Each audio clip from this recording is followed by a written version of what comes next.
ውጪ 15 ዓመት ሙሉ ተቆጥሯል። ይሄን ዘመን ስንኖር ስጋውን ክቡር ቅዱስ ስጋውን ክቡር ደሙን ተቀብለን አናውቅም። ቅዱስ ስጋውን ክቡር ደሙን እንድንቀበል ስጠይቀው ምክንያቶችን ያበዛብኛል። አሁን ምን ማድረግ ነው ያለብኝ? ብቻዬን መቁረብ እችላለሁ ወይንስ እሱን እስከምን ድረስ ልታገሰው የሚል ጥያቄ ነው ያነሳችው ልጃችን። ህይወት ነው ይሄ ስጋው ደሙ። አሁን ምንድነው ወደኋላ ሰው የሚሸሸው ሲባል የሚረሳቸው ነገሮች ስላሉ ነው። አንደኛ መዋቲነቱን ይረሳል። ዝም ብሎ መኖር ብቻ ነው የሚያስበው።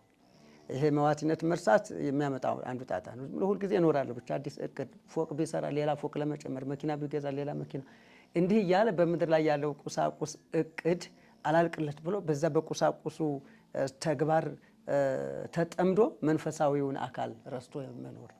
ሁለተኛ ደግሞ የቁርባንን ህይወትነት መርሳት ማለት ስጋን ያልበላ ደሜን ያልጠጣ የዘላለም ህይወት የለውም።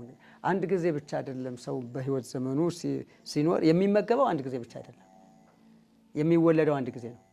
ከእናት አባቱም አንድ ጊዜ ነው የሚወለደው፣ ከእግዚአብሔርም አንድ ጊዜ ነው የሚወለደው።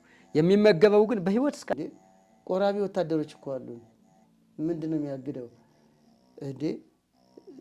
ቅዱስ ላሊበላ ንጉስም ነበር፣ ካህንም ነበር።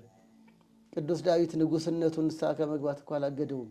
ቃል እግዚአብሔር ያስተካክለዋል። አንዳንዶቹ ግን የኑሮ ጠባያቸውን ምክንያት ያደረጉና ገና ለገና ያን ኃጢአት ተለማምጄዋለሁ፣ ጉቦ እቀበላለሁ፣ እኔ እስራኤሌ ዋሻለሁ። ሁሌ መዋሸት አለበት እንዴ? ህግስ ይፈቅዳል እንዴ? ሁሌ ጉቦኛ ምን አለበት? እንኳን እግዚአብሔር መንግስት ይወዳል ጉቦኛን።